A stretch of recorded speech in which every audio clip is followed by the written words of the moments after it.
lovely audience in today's very enriching session.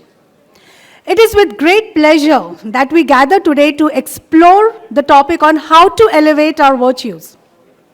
Our guide on enlightening journey today is none other than distinguished Dr. Pawan Sinha Ji, also respectfully called as Guruji. Guruji is a spiritual preceptor, inspiring figure, philosopher, writer, and educationist. He is a Sadhak of great Rishikul Parampara and follows the path of Guru Maharaj, Shri Ramkrishn Paramhans Ji and Gurudev Swami Vivekanand Ji. He has been practicing sadhana at a very young age of 8 years. By qualification, he is PhD. He is also the founder of Paavan Chintan Dhara Ashram at Ghaziabad. He was honored by Government of Madhya Pradesh with prestigious National Vyas Samman. Dr. Pawan Sinha Ji also advocates for rewriting correct Indian history. I also welcome our media partner, Dainik Bhaskar. Guruji has nearly given 8,000 episodes on well-known Hindi channels like Aaj Tak, Tez, Delhi Aaj Tak, Star News, ABP News, and YouTube on the issues of parenting and behavioral issues in children and youth. Let's welcome Guruji. और मैं अभी गुरुजी से अनुरोध करूंगी कि हमें आज मार्गदर्शन करें आज के सेशन के ऊपर.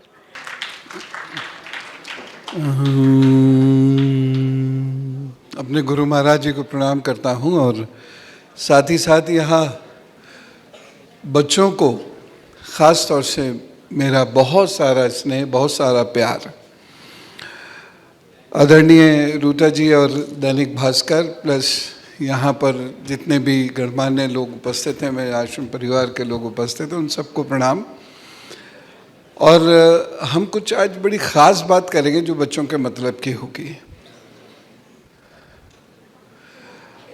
बच्चे और मन ये एक से होते हैं, दोनों चुप नहीं बैठते और दोनों के बोलने में एक खास बात होती है, खास मजा होता है.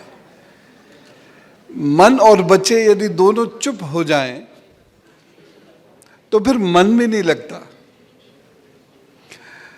इसलिए आपको मैं बिल्कुल नहीं टोक रहा,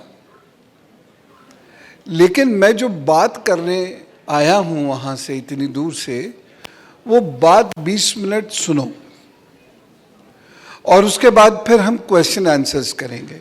ठीक है?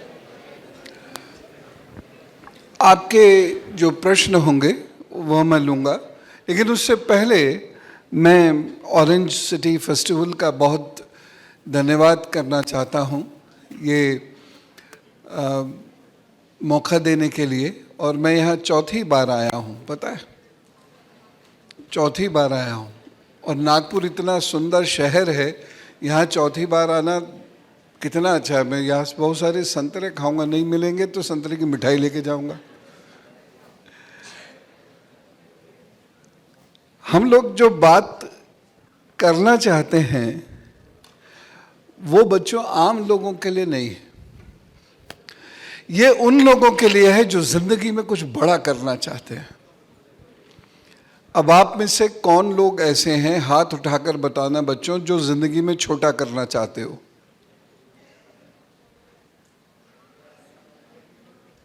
नहीं पता? यह छोटा करना नहीं चाहते? बोलो बोलो बोलो, आपकी आवाज सुनना चाहता हूं मैं. जिंदगी में छोटा नहीं करना चाहते ना, यानी बड़ा करना चाहते हैं. तो जरा बड़ी सी ताली बजाओ.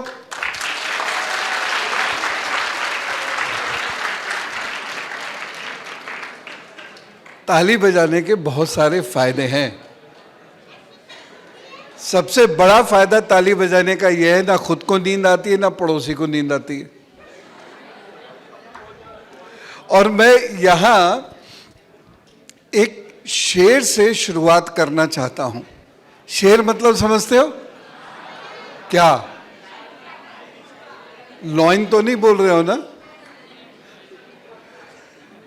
शेर ये है, और इसे याद रखना सब लोग, अपना जमाना आप बनाते हैं। बोलो बाबा।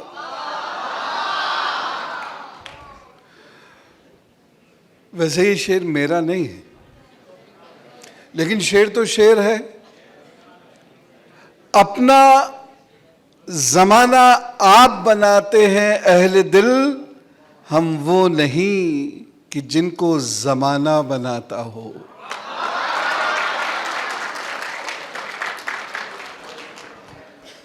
समझ में आए या ना आए, तारीफ जरूर करना।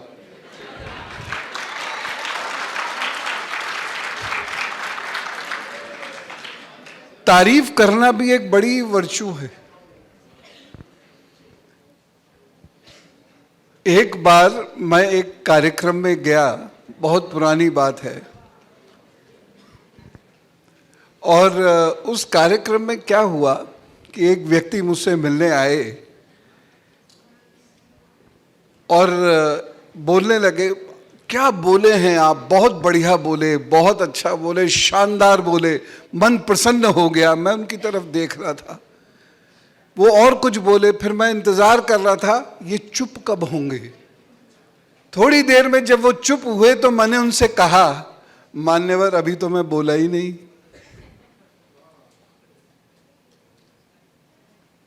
तो उन्होंने मुझसे एक बहुत बढ़िया बात कही, बोले आप बोले नहीं लेकिन आप बोलेंगे तो है ही, तो ये तारीफ तब जोड़ लेना।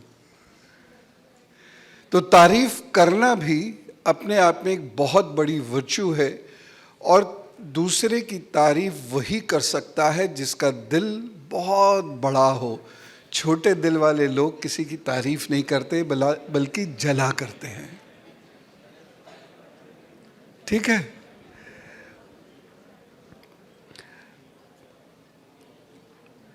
आगे की बात करते हैं। हम यहां जितने भी लोग बैठे हैं, जितने बच्चे यहां बैठे हैं, आप में और पिचाई में क्या फर्क है? पिचाई का नाम सुना है? लो, अच्छा, जिन्होंने सुना उनसे बाद में पूछ लेना। आप में तेंदुलकर में क्या फर्क है? सुना है तेंदुलकर का नाम? ना मत कहना। आप में या किसी बड़े बॉलीवुड कलाकार में क्या फर्क है?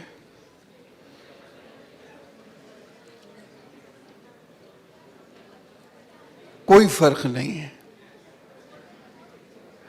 कुछ कमियां रह जाती हैं हमारे व्यक्तित्व के अंदर, जो क्लासरूम में ठीक नहीं की जा सकती। इसलिए मेरा आप सबसे ये रिक्वेस्ट है कि जो ये बाहर का क्लासरूम है, यहाँ जो मैं आपको बात बता रहा हूँ उसको ध्यान से सुनना, क्योंकि ये प्रॉब्लम्स, ये issues can neither be address in the classroom और एट योर प्लेस। क्योंकि हमारे यहाँ वो सिस्टम्स नहीं, हमारे यहाँ वो माहौल नहीं है। हम लोग जो हम चाहते हैं वही हैं। व्यक्ति के दो हिस्से हैं, एक भीतर का, एक बाहर का। भीतर जो आप हो वही बाहर होना चाहते हो, ये स्ट्रगल है। हम सब चाहते हैं हम फला फील्ड में बड़ा नाम पैदा करें, हम सब चाहते हैं कि हम बहुत सुख सुविधा संपन्न हो। ये अंदर की इच्छा है, ये बाहर की इच्छा कैसे बने, यही संघर्ष है, और यही मैं आपसे आज बात करने आया हूं।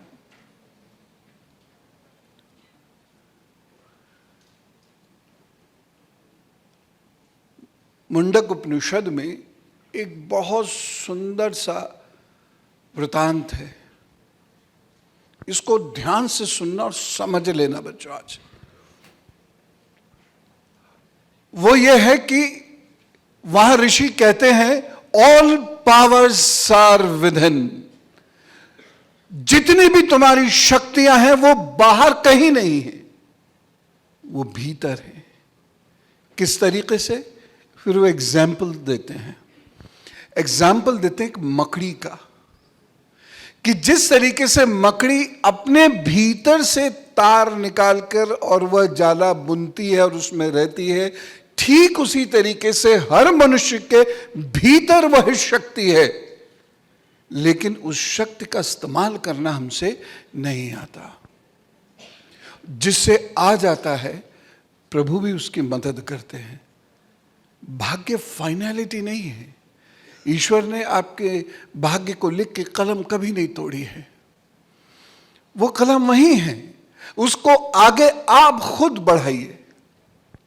और ये बात मैं ऐसे ही नहीं कह रहा हूं, केवल आपको एक टेम्परेरीली मोटिवेट करने के लिए नहीं कह रहा हूं। इस बात को मैंने जिंदगी में हजारों बार देखा ही नहीं है, जिया भी है। उसके बेसिस पे मैं कह रहा हूं। एक बच्चा था जो हकलाता था, लेकिन जब भी वो अपने शहर में किसी को बहुत अच्छा बोलता हुआ देखता था तो ये सोचता था कि काश मैं भी इतना अच्छा ओरेटर बन सकूं।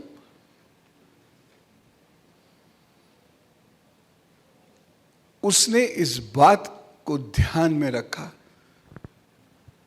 उसके गुरु ने उसको यही वृतांत सुनाया जो मैंने अभी आपको सुनाया, ऑल पावर्स आर विदिन। और वो धीरे धीरे एक ओरेटर बन गया, जो स्टैमर करता था, जो बहुत इंट्रोवर्ट था, इतना इंट्रोवर्ट कि वो किसी के सामने बोल नहीं सकता था, और बोलता तो हकलाता था। वो ओरेशन करने लगा। उसको यही बात समझाई उसके गुरु ने, और जो मैं बात आपको अभी बता के चुका हूं।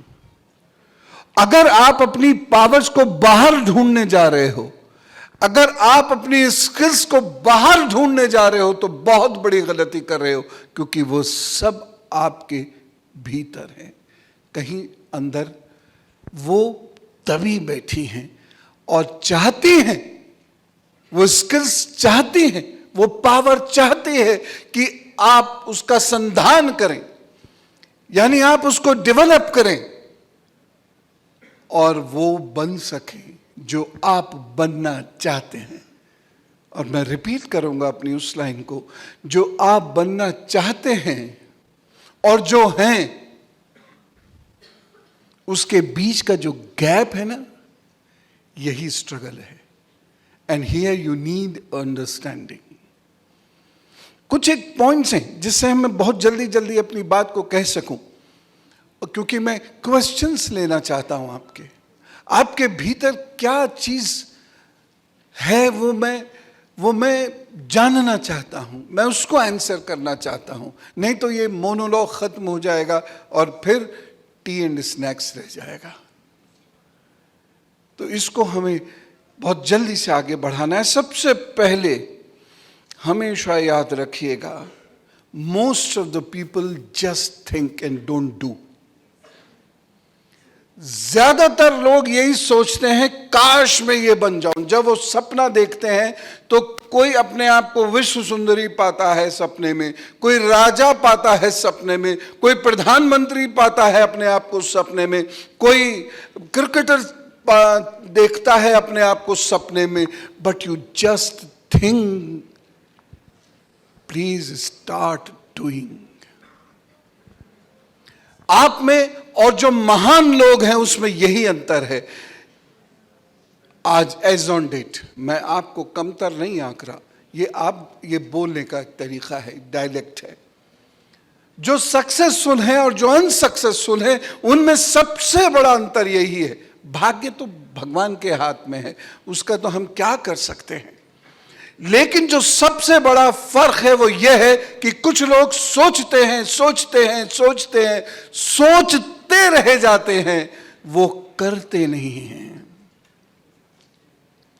अब जब हम करने की बात पर आते हैं तो दो चीजें हमें चाहिए। पहली चीज, what is your designed path? कौन सा आपका वो रास्ता है जिस पर आपको चलना है? और इसके लिए आपको रिसर्च करनी पड़ेगी, और उसके लिए आपको मोबाइल और बाकी गैजेट्स छोड़ने पड़ेंगे, क्योंकि ये आपको कभी भी अपने बारे में नहीं सोचने देगी। आप पूरी दुनिया से मिलके आओगे बच्चों, लेकिन खुद से कभी मुलाकात नहीं होने देगी। करो बाबा।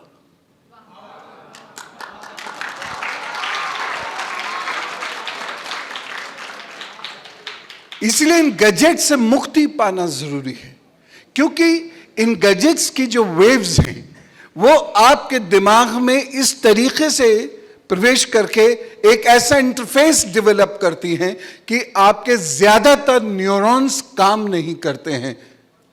खास तौर से आपकी प्री फ्रंटल लोब वो वीक हो जाती है। इसलिए इन गैजेट से दूर रहना, जरूरत के लायक बस इनका उपयोग करना। एक अच्छा सिंगर नहीं बन सकता अच्छा और अच्छा, एक अच्छा क्रिकेटर और अच्छा क्रिकेटर नहीं बन सकेगा, एक अच्छा कलाकार और अच्छा कलाकार नहीं बन सकेगा, एक अच्छा राजनीतिज्ञ और अच्छा राजनीतिज्ञ नहीं बन पाएगा यदि उसका दिमाग काम नहीं करेगा। और ये चीजें आपके दिमाग को काम नहीं करने देती हैं, आप इरिटेट होते हो, ये आपको इरिटेट करती हैं, क्योंकि ये आपके अंदर का जो ऑक्सीजन लेवल है उसे गिराती हैं। और आप सारे ज़हीन बच्चे हो, you all know that brain alone needs 20% of the oxygen of the body. जैसे ये लेवल नीचे जाएगा, and brain needs 72% water of the body, और जैसे ये लेवल नीचे जाएगा आप इरिटेट होने लगोगे।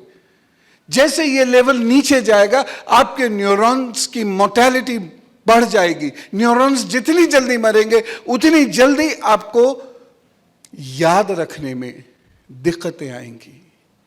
यही कारण है कि बहुत वक्त पहले श्रुति परंपरा से हजारों वर्षों तक बहुत नायाब साहित्य लिखा गया और आज नहीं लिखा जा पाता। एक छोटी सी चीज को आंसर करने के लिए we depend on the net, और जो हमको गलत जानकारी देता है या अधूरी जानकारी देता है या थोड़ी सी जानकारी देता है, और जैसे ही आप कोई वेबसाइट खोलते हैं उसमें जो बाकी पिक्चर्स होती हैं वो आपको उस रास्ते ले जाती हैं जिस रास्ते पर केवल खराब दिमाग है और कुछ नहीं है।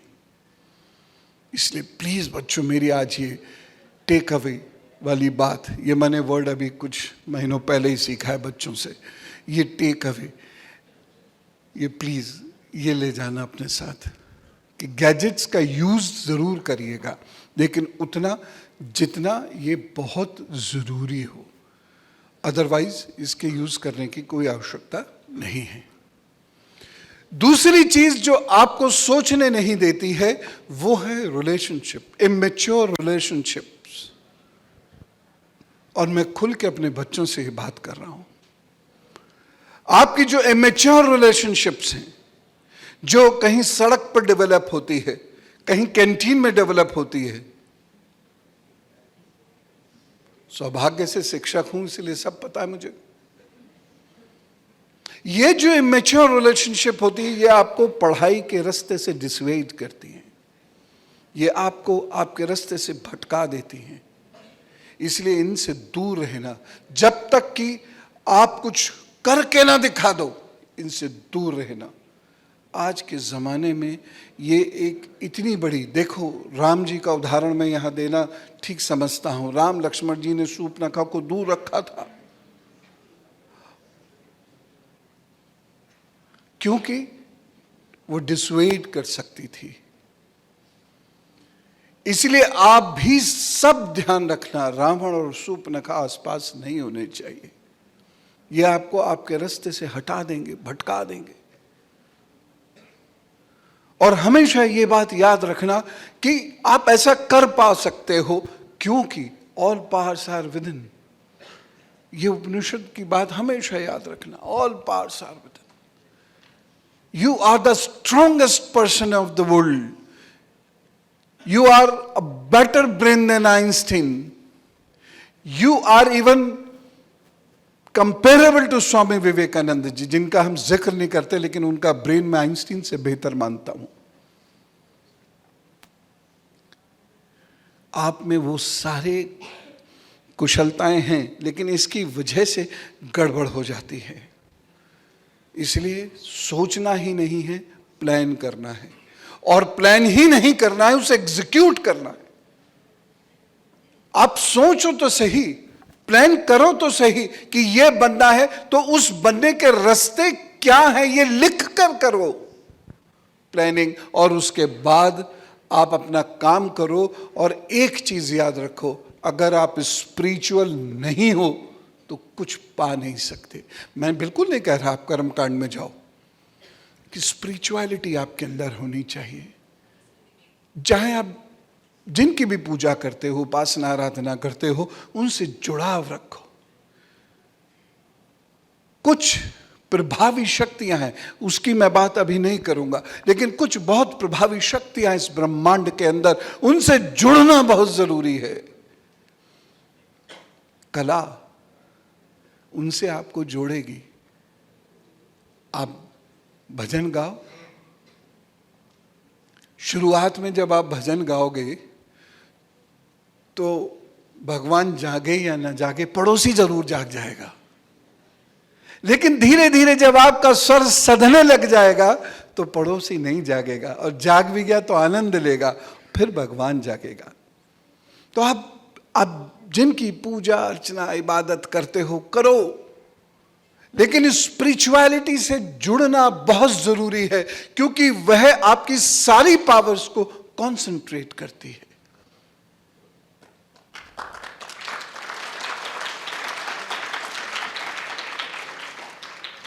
और यहीं से मैं अब सॉल्यूशंस देना आपको शुरू करूंगा। कुछ बातें मैंने जानबूझकर छोड़ी हैं, ये देखने के लिए कि आप मुझे कितना ग्रिल करते हैं। ठीक है ना? तो आज अब थोड़ी देर बाद आप मेरा भेजा फ्राई कर देना। This is what I hope from you. Next, अपने ऊपर रिसर्च आज से ही शुरू, कि मेरी वीकनेस क्या है, मेरी स्ट्रेंथ क्या है। हर व्यक्ति के अंदर बहुत सारी वीकनेस होती हैं, और हर व्यक्ति के अंदर बहुत सारी स्ट्रेंथ होती है। स्ट्रेंथ को आगे लेकर जाओ। हमारी इकोनॉमी में भी यह कॉन्सेप्ट है।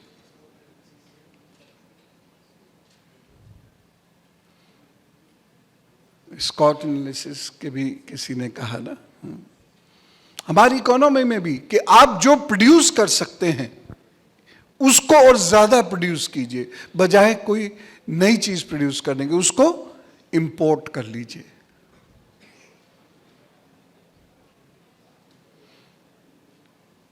तो अपने ऊपर रिसर्च आपने करनी है। दूसरी बात, दुनिया में ज्यादातर लोग प्रॉब्लम ओरिएंटेड होते हैं। अभी मैं आपसे पूछूं, आप 100 प्रॉब्लम्स तो गिना सकते हैं, लेकिन आज से प्रॉब्लम्स के साथ एक नया काम शुरू करना है आप सबको। ये दूसरा टेक अवे है, और वो ये है कि जो प्रॉब्लम है वो तो है, सॉल्यूशन क्या है। ये स्पीकर्स में भी बहुत प्रॉब्लम है। ये हुआ था, नेहरू ने ये किया था, गांधी जी ने ये किया था, अंग्रेज ये कर गए, मैकॉले वो कर गया, मुगल बादशाह ये कर गए। अरे वो तो कर गए, अब क्या करें? खबरें खोदोगे क्या? उनकी खबरों में से निकालोगे सॉल्यूशन? नहीं, सॉल्यूशन तो हमें सोचना है। जो हो गया सो हो गया। तो इतिहास उतना पढ़ना चाहिए जिससे हमें यह समझ में जरूर आए। इतिहास बहुत जरूरी है, और यह समझाने के लिए तो बहुत जरूरी है कि गलती कहां हुई, लेकिन उस गलती को करेक्ट करने के लिए तो समय आज चाहिए आपको। तो आप सॉल्यूशन ओरिएंटेड बनेंगे। अपनी प्रॉब्लम से न्यूमरेट कीजिए, और फिर अपने सॉल्यूशंस को फाइंड आउट कीजिए। And this will increase the potentiality of your thought process. जिन लोगों ने पूरी दुनिया हिला दी, उन लोगों के अंदर यही खासियत थी कि they did not play with the problems alone, they found the solutions also. एक फिलोसोफर प्रॉब्लम को एनालाइज करके उसका सॉल्यूशन देता है, एक साइंटिस्ट प्रॉब्लम को एनालाइज करके उसको सॉल्यूशन देता है, एक बिजनेसमैन मार्केट वैक्यूम को एनालाइज करके अपना प्रोडक्ट उतारता है, एक टीचर यही करता है कि सबसे पहले वो चीज पढ़ाता है जो आपको आती है, और फिर जो आपको नहीं आता, फ्रॉम नोन टू अननोन जाना चाहिए। This is called Arundhati system हमारे शिक्षा प्रणाली में। तो फ्रॉम नोन टू अननोन जाइए, अननोन टू नोन नहीं। Problem is known, solution is where. ये आपको खोजना है, इससे दिमाग तेज होगा, शार्प होगा। और यकीन जानिए, प्रॉब्लम समझने में अगर आपको 1 हफ्ता लगता है तो उसका सॉल्यूशन खोजने में आपको कम से कम 1 साल लगेगा। और वही धार है आपके दिमाग की जो आपको पैदा करनी है। पिच पे सारी बॉल्स मान लीजिए 120-130 किलोमीटर की स्पीड से आ रही हैं। कौन कैसे खेलता है, बस यही तो डिफरेंस है। और यही डिफरेंस बनता है कि एक बॉल दे के भाग जाता है, दूसरा तेंदुलकर बन जाता है। This is the difference. तो ये पहनापन आपके अंदर आज से लाने की कोशिश कीजिए। दूसरी चीज, डिसिप्लिन बहुत इंपॉर्टेंट है, और हमारी जिंदगी से अब डिसिप्लिन खत्म हो रहा है। डिसिप्लिन में सबसे पहली चीज सुबह उठना। हाय हाय, क्या कह दिया। सबसे बुरा आदमी हूं ना मैं दुनिया का, मम्मी के बाद। सुबह उठना, सुबह उठना आपकी मजबूरी है अगर आप जिंदगी में कुछ बड़ा करना चाहते हैं। उसके 2 रीजंस हैं। अगर आप जल्दी जागते हैं, आपको दिन में वक्त ज्यादा मिलेगा काम करने के लिए, और दूसरा रीजन है कि बेहतर ऑक्सीजन आपकी बॉडी और ब्रेन में पहुंचेगी, तो आपका थिंकिंग प्रोसेस बेटर होगा। दूसरा डिसिप्लिन है टाइम। सेकंड्स में जिंदगी खत्म होती है। आप घंटों, हम लोग भारतीय लोग घंटों का हिसाब नहीं रखते, सेकंड्स में सब कुछ बदल जाता है। हम घंटों का हिसाब नहीं रखते। इस ब्रह्मांड में जो सूर्य बनता है तो कुछ सेकंड्स में बन जाता है, और हम लोग घंटे वेस्ट कर देते हैं। तो हमें यह ध्यान रखना होगा कि हमारी जिंदगी सेकंड्स के हिसाब से चले। मिनट ही बहुत बड़ी बात है, घंटे तो भूल जाइए। और ये किया जा सकता है। अब ठीक है, समाज में ऐसा नहीं होगा, ना हो, हमें समाज थोड़ी बनना है, हमें तो खुद समाज बनाना है। हमें तो समाज बनाना है। और एक शेर फिर कहूंगा, इरशाद किसने कहा? वाह, वेरी गुड। जब शायर कहता है ना मैं एक शेर कहूंगा, तो दूसरे लोग कहते हैं हाँ हाँ कहो, इसको इरशाद कहते हैं। ठीक है। बहुत लोग हुए जो वक्त के सांचे में ढल गए,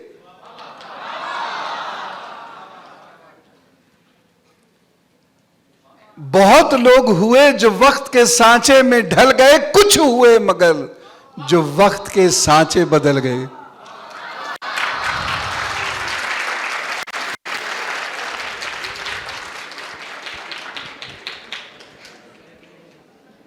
history of the world is history of the few, हमेशा याद रखना।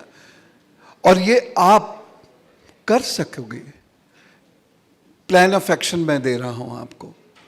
तो कई बार ऐसा होता है हमारे साथ, आज भी होता है, कि हमको किसी ने 7 बजे बुलाया मैरिज पार्टी में हम ठीक 7 बजे पहुंच गए, पता चला दूल्हा तो छोड़ो, अभी तो घर वाले ही नहीं आए थे। वाह, ये भी वाह वाह की बात है।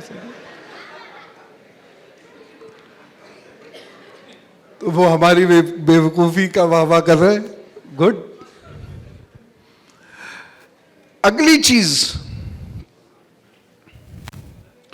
गलत काम करने से बचिए। स्पिरिचुअलिटी आपको गलत काम करने भी नहीं देगी।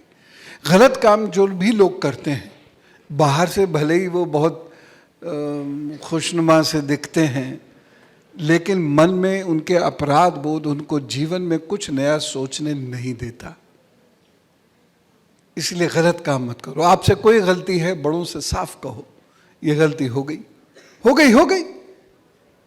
लेकिन उस गलती के साथ जियो मत। उस गलती को बचाने के लिए नई गलतियां मत करो। उस गलती को छुपाने के लिए और झूठ मत बोलो। अपराध बोध डेवलप होगा और उस अपराध बोध की वजह से आप पिछड़ते चले जाएंगे, क्योंकि दिमाग उसी को छुपाने में काम करने में लग जाता है। दिमाग कुछ नया और बेहतर कर नहीं पाता। और मैंने कहा ना, स्पिरिचुअलिटी की जो ट्रेनिंग है, ये आपको बहुत ऑनेस्ट बनाती है। और दुनिया में कोई भी व्यक्ति ऐसा आपको मिले जो ऑनेस्ट नहीं है और फिर भी कहे मैं स्पिरिचुअल हूं, मेरे इतने चक्र खुल गए, उतने चक्र खुल गए, कहिए तुम बेवकूफ हो, झूठ बोल रहे हो, हमें परेशान कर रहे हो। संभव ही नहीं, ये होगा ही नहीं। अगली बात, विश्वास रखना। स्वामी विवेकानंद जी कहते हैं, ईशावास्य उपनिषद की बात को कोट करते हुए, ईश्वर भीतर है। यानी अपने भीतर के ईश्वर को ही आपको जगाना है। ईश्वर बाहर कहीं नहीं है। और ईश्वर जो हमारे भीतर है वो सबसे ज्यादा ताकतवर है। और जिसके भीतर का ईश्वर जाग गया तो सोच लो वो व्यक्ति सबसे ज्यादा ताकतवर है। इसलिए अपने भीतर के ईश्वर पर विश्वास करो। जो व्यक्ति, ये उसके आगे कहते हैं स्वामी जी, जो व्यक्ति खुद पर विश्वास नहीं करता वो व्यक्ति ईश्वर पर भी विश्वास नहीं करता। इसलिए खुद पर विश्वास करना सीखो। 2 बार गलती करोगे, 6 बार करोगे, 10 बार करोगे, एक समय ऐसा आएगा फिर गलतियां करना आप बंद कर दोगे। और ये सब कैसे होगा? एक कीवर्ड है, ये सब होगा ध्यान से। और ध्यान में क्या करना है? मैं आपको कोई योगी बनाने नहीं जा रहा हूं। आपको सिर्फ जिनकी भी आप पूजा इबादत करते हैं उनके पास, उनके सामने बैठ जाना है। कैसे? पालथी मार के बैठना है। जो नहीं बैठ सकते पालथी मार के अलग बात है, लेकिन यंगस्टर्स सारे पालथी मार के बैठने की कोशिश करेंगे। जिनके घुटनों में प्रॉब्लम है उनको छोड़ देते हैं, बाकी सभी लोग पालथी मार के बैठने की कोशिश करो। धीरे धीरे चीज़ें ठीक हो जाएंगी। तो पहले पैर इधर उधर जाएगा, अजीब सा जेस्चर बनेगा, बनने दो। इन सब चीज़ों की चिंता मत क्या करो। बहुत ज़रूरत से ज़्यादा कॉन्शियस रहने की ज़रूरत नहीं है। ज़रूरत से ज़्यादा कॉन्शियस रहने से क्या होगा, तो जो मेन गोल होगा उससे भटक जाओगे। तो मस्त मलंग रहो। तो उनके सामने बस आंख बंद करके अपने बारे में सोचना शुरू कर दो। इसके आगे का जो ध्यान है वो अगले ऑरेंज फेस्टिवल में बताऊंगा। क्योंकि समय की मर्यादा है ना।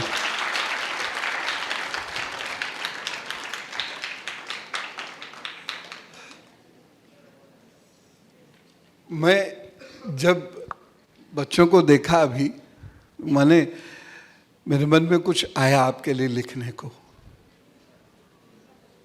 सुनने के बाद वाह वाह करनी होती है। यस, वेरी गुड, शाबाश। जो तूफान विवेक में था,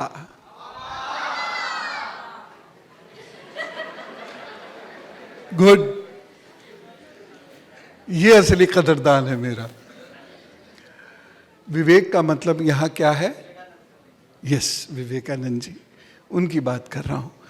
जो तूफान विवेक मिटा, और इसलिए उनके ऊपर मैंने लिखा है क्योंकि उन्होंने बहुत संघर्ष किया जिंदगी में।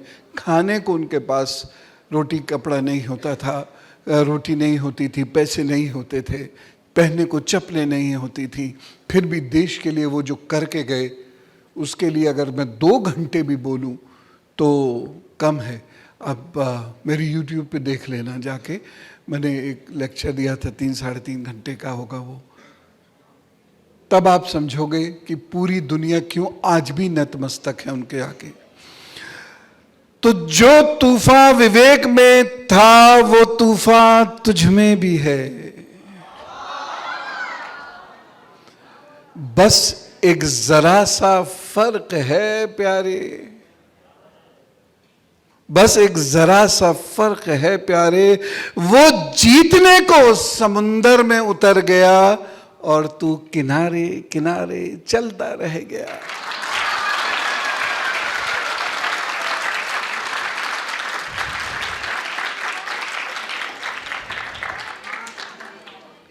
तो जो मैंने चीजें आपसे कही, प्लीज अपने साथ ले जाइएगा वो 3-4 चीजें। फिर जिंदगी में कभी किसी मोड़ पे टकराएंगे तो निश्चित रूप से आप बहुत बड़े आदमी होंगे उस वक्त, और मैं आपसे ऑटोग्राफ मांगूंगा, आपके पेरेंट्स को हंसता हुआ और गर्वानुभूति महसूस करता हुआ देखूंगा। इसलिए किसी भी बात को हल्के से मत लेना और उड़ा मत देना, because these kind of teachings are not available in our schools and in families. हमारा एजुकेशन सिस्टम अभी ये सब चीज़ें नहीं बताता। तो please take care of what I said and take away what I said. आपको बहुत सारी ब्लेसिंग्स, खूब खुश रहें, और यहाँ बाकी जो लोग उपस्थित हैं उनका बहुत हृदय से धन्यवाद। आप सब लोग सुखी रहें, स्वस्थ रहें, संपन्न रहें, इसी कामना के साथ मैं अपनी वाणी को विराम देता हूँ।